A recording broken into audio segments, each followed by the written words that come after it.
Hi, this is Leonel Castillo. I'm with the Small Farm Outreach Program, and I would just like to say that I am very happy to be working with For the Soil, and I am all for soil conservation and hope that everybody follows our podcast. Thank you.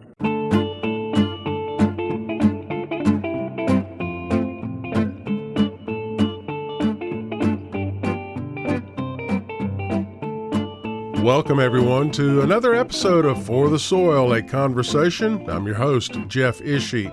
We'll be getting to our special guest on this episode, Virginia's Secretary of Agriculture and Forestry, in just a few moments. But I wanted to remind everyone, first of all, about the website forthesoil.org, and that is the digit 4, thesoil.org. If you click on the blog link in the menu bar, you'll find a wealth of resources on soil health in our blog, including articles about erosion control, the co-benefits of soil health series, also about how diversity builds soil health, as well as community health. Numerous articles there in our blog entry at forthesoil.org. And while you're there, go ahead and take the pledge. You'll see the link at the top of the menu bar. Just click on that link, pledge, and commit yourself to improving the soil health in your own yard, on your own farm, in your own community. Let's now get to the show.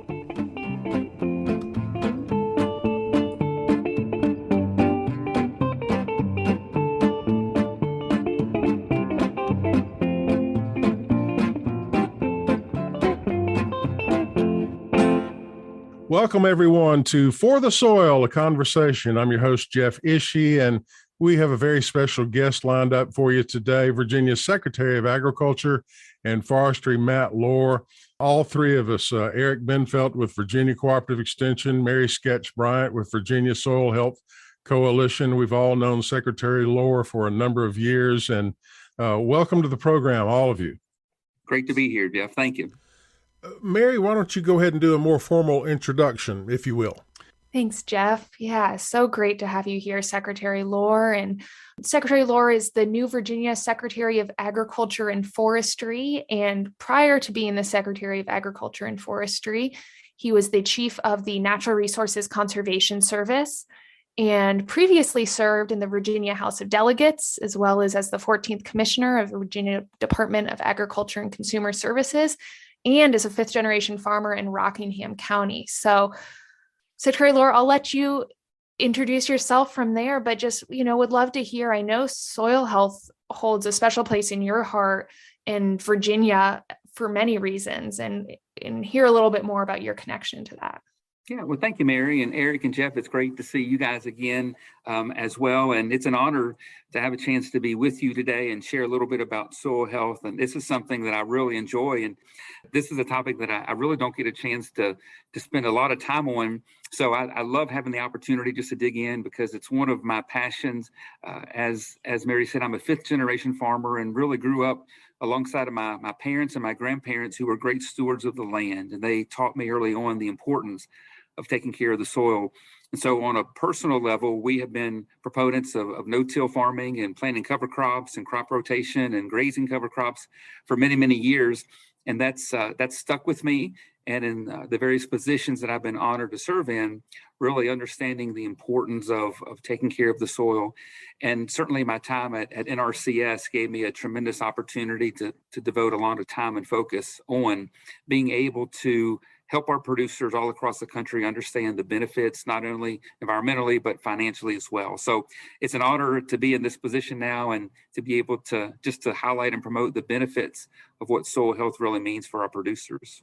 And Secretary Lohr, I also know that you've have done a lot with agricultural literacy and agritourism and school groups out to your farm. What can we do to try to educate the next generation and the general public about the importance of soil?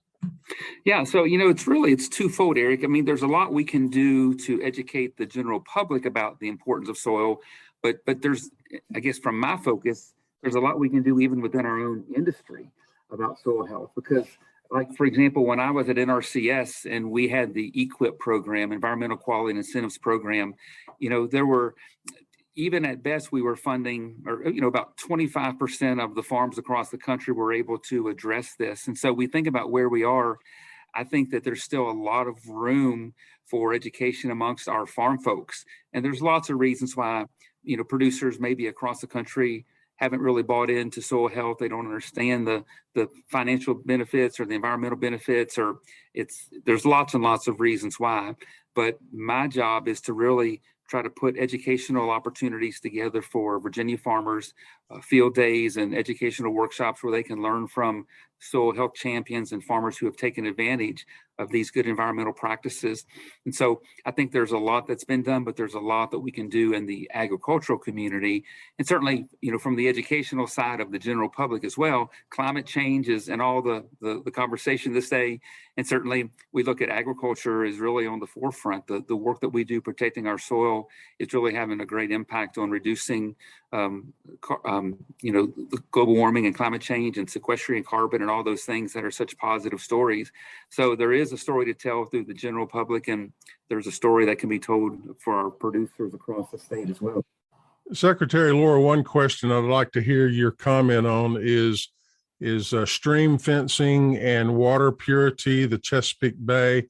For a number of years now, Virginia farmers have been actively participating in stream fencing programs, but from my understanding, we're not near where we need to be to improve the health of the Chesapeake Bay. But there seems to be a lot of controversy on that topic. What would you share with us about and I keep hearing the year 2025 as some kind of mandate year. What can you share in regard to stream fencing for livestock and what farmers should know now in 2022? So yes, we are part of the Chesapeake Bay watershed, and for many years, the total maximum daily loads have been set for ag and forestry, and what that means is the amount of sediment that's coming into our waterways and the amount of nutrients that are running off the land. And certainly, there's goals that we have to meet for the ag community, and the WIP 3, the Watershed Implementation Plan, Phase 3 is due in 2025. The magical part of that number is up until this point, everything has been voluntary. Farmers have been able to be incentivized through cost share programs to try to meet these benchmarks voluntarily. But in 2025, the focus shifts from being voluntary to mandatory. And that's a big deal for the ag community. So our goal is to make sure that farmers know, the financial resources that are available, because through state programs and through federal programs, there really are a lot of dollars available so that the farmer is not bearing the primary burden of stream fencing. It's complicated because a lot of our land in Virginia and across the country is rented. And so if I'm an 85-year-old widow, for example, and I've got several hundred acres of farmland and I've got a stream through there, really, it may not be financially beneficial to me to invest in something like that when I'm nearing the end of my life and I don't know who the next generation is going to be. So there's some of those challenges that we have to work through. But to me, I think the thing to remember is that we're at a time now where there's a lot of money available that has not always been there. And there's lots of programs. And so I've been beginning discussions with our Secretary of Natural Resources and the various state agencies of DCR and our conservation districts and certainly NRCS of how we can come together and look at the dollars and the programs that are out there and design a plan that'll be the most beneficial to reach these goals.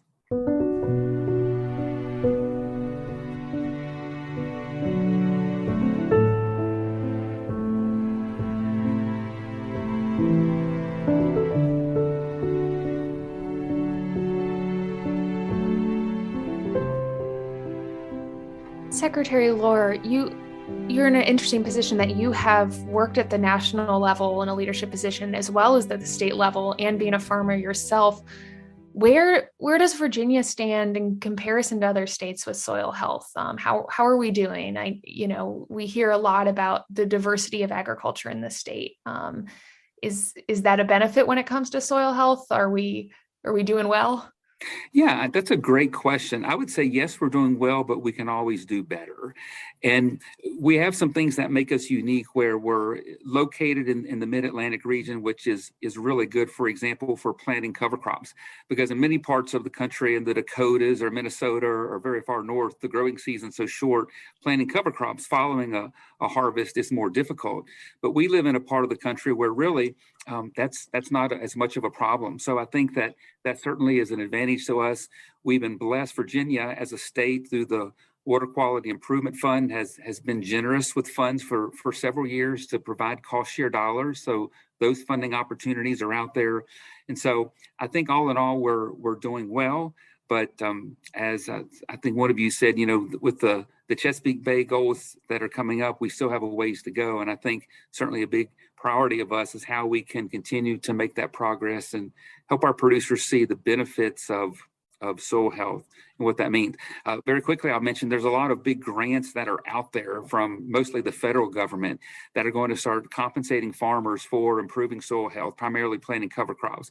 I think those are really going to help move the needle as well, because cover crops are a great tool for improving soil health, but they can be pretty expensive. So I think as we dig into some of these programs through USDA and others, I think that's going to help move the needle even more.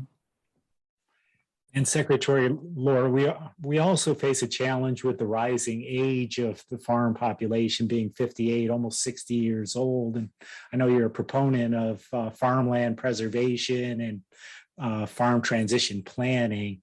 Where does soil health sort of fit into that mix?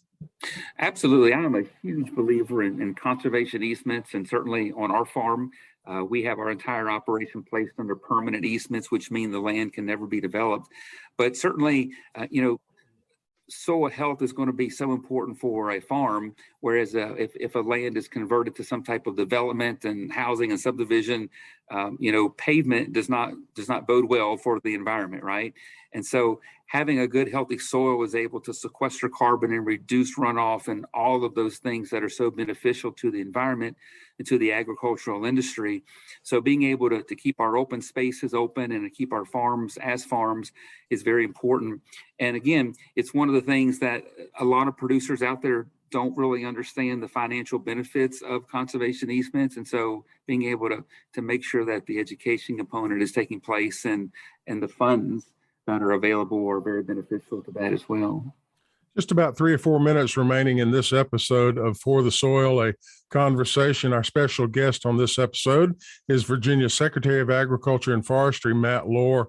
And Secretary Lohr, one final question from me at least is, I'd like to hear more about your farm. I've been to your farm on a couple of occasions. Matter of fact, I purchased sweet corn from you a number of years ago, but you've grown pumpkins, you grow sweet corn. Tell us more about the farming operation. Yeah, well, thank you. So it's 250 acres, and we're located about 10 miles north of Harrisonburg in Rockingham County. And it's my happy place. I work in Richmond through the week, but I can't wait to get back home on the farm. But we raise about 750,000 broilers each year for Pilgrim's Pride.